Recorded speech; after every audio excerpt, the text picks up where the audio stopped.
On the evening of November 24th, 1971, many Americans were going home, in which everyone goes home with lots of gifts, and spend time with your family. And one such person arrived at Portland International Airport carrying a black attachment. He went to the counter of Northwest Orient Airlines and asked for a ticket for Flight 305. It was only a half-hour flight. Between Portland Airport and Seattle-Tacoma Airport, the 45-year-old man wearing a business suit, white shirt and thin sea-tie gave all his details and wrote the name Dan Cooper. Now I know. After all, was there a conspiracy of the American government behind Cooper's disappearance from that flight? Was the money stolen by Cooper a creative way for politicians to launder money? And if Cooper's motive was real? If they were to steal money, why did they never spend it? Well, this was not just a ministry, but also a politically wealth land case, about which we will talk about some such angles in this video today, which you will be shocked to hear.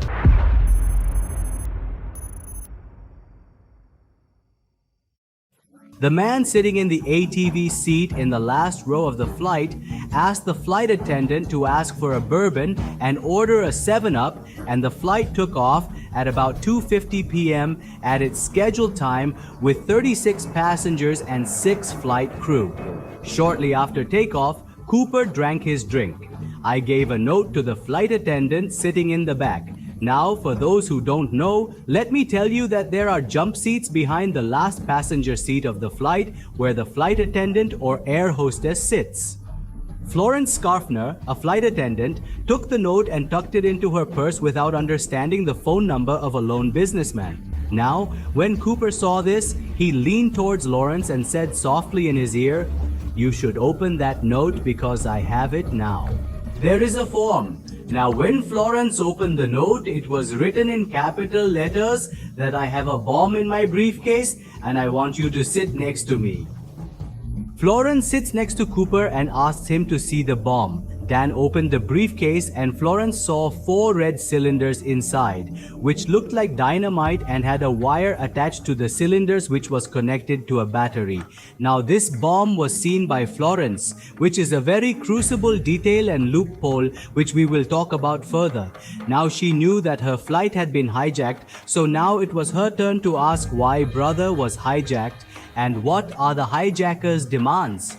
Cooper congratulated his demands Florence. Florence wrote it down on a piece of paper and then shared it with all the other flight attendants. After some time, when everything reached Flight Captain William A. Scott, he gave all the details of the flight situation and Cooper. Until the Northwest flight, Conway Cooper asked for $2,000 in a knapsack, i.e. a bag with a P2 by 5 Swaller PM, and this special demand was placed that all notes should be only $20, not less than that. He said he also needed 2 front parachutes and 2 back parachutes. This demand shows how smart DB Cooper was. Cooper knew that if he ordered a parachute only for himself, the authorities might give him a bad parachute, and so he ordered 2 pairs of parachutes. Your authorities think that he will jump with a hostel, and if that hostel gets a bad parachute, then his life will be lost. All these details were being discussed when Cooper made some more demands and said that as soon as the flight lands in Seattle, fuel trucks will start filling the plane with fuel.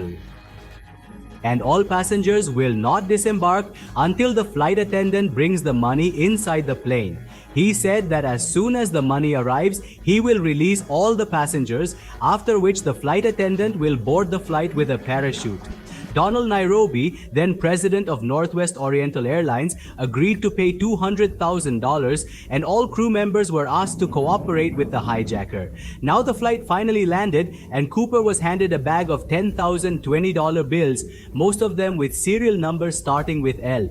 Most of Meaning's notes were printed in San Francisco itself, and surprisingly all of them were unmarked. What does it mean to be unmarked? And I'll tell you why this is so important. Flight 305 took off again at 7:40 p.m., where it now features only Cooper flight attendant Tina McCoy, Captain William Scott. Pilot Will Retajek was accompanied by flight engineer Harold A. Anderson, and all the other crew members landed at the airport. When Cooper was traveling back in Flight 305, he was followed by 3 fighter pilots in S formation. But Cooper didn't see anything like that. About 5 minutes after takeoff, Cooper asked Tina to go down the stairs of the plane, but Tina told Cooper that if she did so, she could also go out of the flight because of the wind. This could lead to his death. After learning this, Cooper asked Tina to go to the cockpit. Because of where it is, even if the back gate is opened, then there will be no danger to Tina. Sometime later, the gate opened, and at about 8:13, reportedly, Cooper.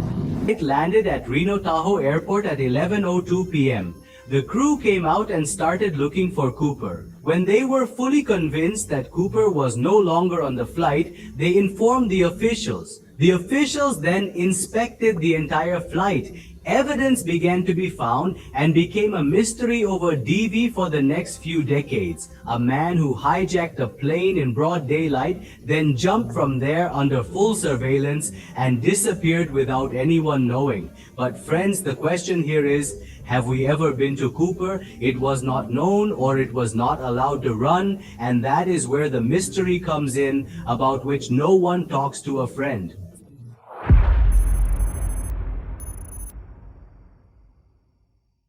Did you know that D.B. Cooper never actually used his name? Neither in documents nor in talking to anyone. Even his full name does not even have the alphabet B. So how did Dan Cooper suddenly become D.B. Cooper? In fact, it happened that due to a wrong reporting by reporter James Long, when he had communicated to the airlines to report this news, he accepted that D.B. Cooper would not meet the airlines. He said he has no idea that he was given the name D.B. Cooper or that any signal was issued. But what if airlines may have given wrong names to reporters to misguide the media so that they do not solve the mystery? Because after all, history is full of such incidents when reporters solve the mystery before the police and in a better way. Well, maybe we're thinking more about it. After all, it is confirmed that the hijacker did not use his real name for this incident. Dan Cooper and D.B. Cooper. Both names were not relevant to the investigation, but if you look at this entire incident carefully, the base plot which was kept in the briefcase was a bomb. At the same time, it seems that, literally no one had seen that bomb in the flight apart from Florence. And another thing is clear, that Florence was not a bomb expert. Even Florence himself had said that as soon as he saw the content inside the attachment, he realized that it was a dynamite. So could it be that this entire hijack was sold on the assumption of a flight attendant? This was also the subject of an investigation. But no one paid attention to this thing, or let's say that they did not want to give it, and everything from giving Ramson money to accepting the demand for a parachute went so smoothly that perhaps we can consider it the most Mentos hijacking incident in history. Now I know that dozens of people's lives were in danger, but that happens in every hijack. S for SV no. Never have all the resources been given to a hijacker without negotiation, even so quickly. There is another aspect of this story that no one questions, and that is the 3 fighter planes that were chasing Flight 305. It is said that the FBI had recreated the path of the flight according to the description of the captain, and by retracing that path, he would have jumped from the flight from the above location or the place where the athlete was. A lot of effort was made to locate the place, but fighter pilots who have to decide combat tactics in less than seconds. Or none of those 3 saw the star case coming down in a flying flight, or let's not even see it because of the distance. So no one saw Cooper fall from the plane? If not, this is really a point of doubt. And if so, why wasn't Cooper retraced at the same time? This is also a noticeable point. For once, we thought it was all possible. Florence was a bomb expert. The Air Force did not see Cooper falling, but still a very big thing. Which was also a very big flaw was why the police gave Cooper unmarked notes. Basically, what does the police do when they suspect that cash is illegal activities? If it is being used, then they mark the notes so that where those notes are being used or who is using them in illegal activities, it can be identified or traced, and the news is also identified by the fact that this note has to be reported to the police. Now, if the notes of D.B. Cooper are marked not like a sign would be made or someone different would be used, which is done commonly, then they would also be easy to trace wherever they are used and would be easy to identify Cooper. But for some reason, authorities did not do so and gave Cooper unmarked notes, which also contain serial numbers and no special tracing marks. Some people here say that Cooper had said in the special that the notes should remain unmarked, while others say that the police did it deliberately. The case has never been solved and no one has an answer. The FBI provides regular updates. Many attempts were made to find Cooper, but Cooper was never found, and to make things fashionable, people called Cooper an alien somewhere and something else somewhere. But I think all this happened with winning precision. There was also the hand of an upper official, and that upper official is the President of the United States at that time. He could be Richard Nixon. Look, Cooper had explained everything from the flight to the arrival of the money in such detail that what you can consider to be the real-time professor did not have to take any hostess with him. However, he ordered 2 pairs of parachutes so that the authorities would not give him the damaged ones. When the flight was flying over Tacoma, Cooper told the attendant sitting next to him that the flight seemed to be flying over Tacoma as he had seen that place from above many times, even when he was told that his parachutes were coming from McCoy Air Force Base. So he also told that the parachutes would take 20 minutes to reach the airport from the Air Force Base, which clearly shows how closely he knew this whole reason. Hijackers are usually angry. They talk rudely and say repeatedly in a hurry that they will take someone's life or blow up a plane. But Cooper did not misbehave with any air hostesses. Most lovingly spoken. Tina, who was sitting next to him most of the time, did not even touch a scratch or say a word out loud. He said Cooper was not nervous at all and was very relaxed. He knows what is going to happen and no one will do anything to him. When Tina joked, "Did you ask Cooper if he could take some money?" So Cooper handed a large packet to Tina as if he had no money, which Tina later refused, saying that it is not the policy of the flight to take money from the customer. Now that McCullough had brought the parachute for Cooper, he had also given the coupon printed instructions to use the parachute, which Cooper refused to take, saying that he did not need the instructions, meaning how to use them. He knew this very well. When the flight took off again, Cooper told the captain in detail to take the plane southwest to Mexico. The minimum speed should be around 185 kilometer and the altitude of the plane should not exceed 10,000 feet. Above also said that during this entire flight, the landing gear means the wheels under the plane should remain below and the wings of the flight should be bent exactly 15 degrees. It's not that high. Hijacker can have only 2 cases. First, he must have done a lot of close study about the plane. The second is either the hand of someone who trained Cooper for the smallest things to orchestrate all this.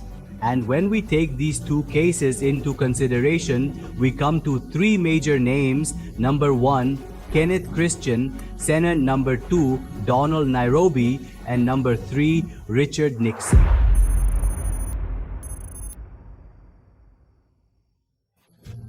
Kenneth Christian Sen was a flight attendant who worked with Northwest Airlines as a mechanic, flight attendant, and purser, which you can also call cabin manager. Kenneth's life was not very normal and there was no lavishness. But the next year after this hijack, Kenneth made a fine bungalow full cash payment.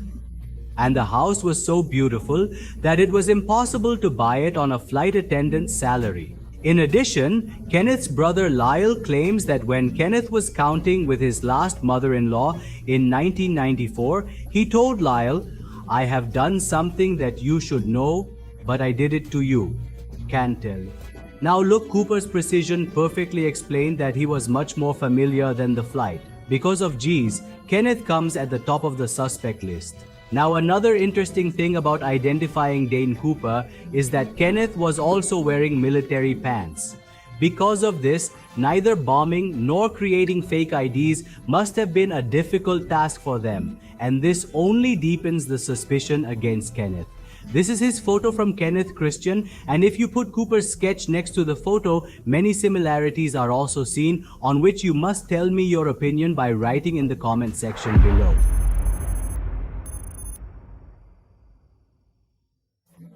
Donald Nairobi was insured for such an incident, and despite paying Cooper $200,000, he received about $180,000 SA compensation from the insurers. So could it be that Donald hired someone? He told him to give him a substantial amount for this, and then not only keep some money out of those $200,000, but also got that $180,000 which he got from the insurance. And then in this whole case of Northwest Airlines, which positive VR happened, it cannot be ignored that Donald did not worry about money to save people's lives.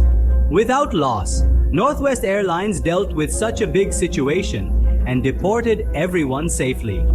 Technically, it would have gotten Donald positive PR, good branding and cash money because Donald had no hand in the accident. You can ignore everything assuming this. You must tell now, last but not the least, in the government section. President Richard Nixon was not very good at that time. Rather, his name is also taken to abuse his power and use it in wrong deeds. So you see, this is just a theory because political things can never come out. But what if the same corrupt mind of Nixon was behind this incident and he then abused his power to obtain substantial evidence? Look sir, no evidence was found in this case till 1980s, but in 1980s, a child found a bundle of $120 in beach whose serial number was matching the note given to D.B. Cooper. Now Aldo didn't know anything about this, but according to you, what is the reality of this accident? We've shared our thoughts in the comments section below. I hope you guys learned something new with this video. Be sure to like the video and share it with your friends. If you don't, subscribe and notify me. And if you like this video, then I recommend you to go and watch the next video.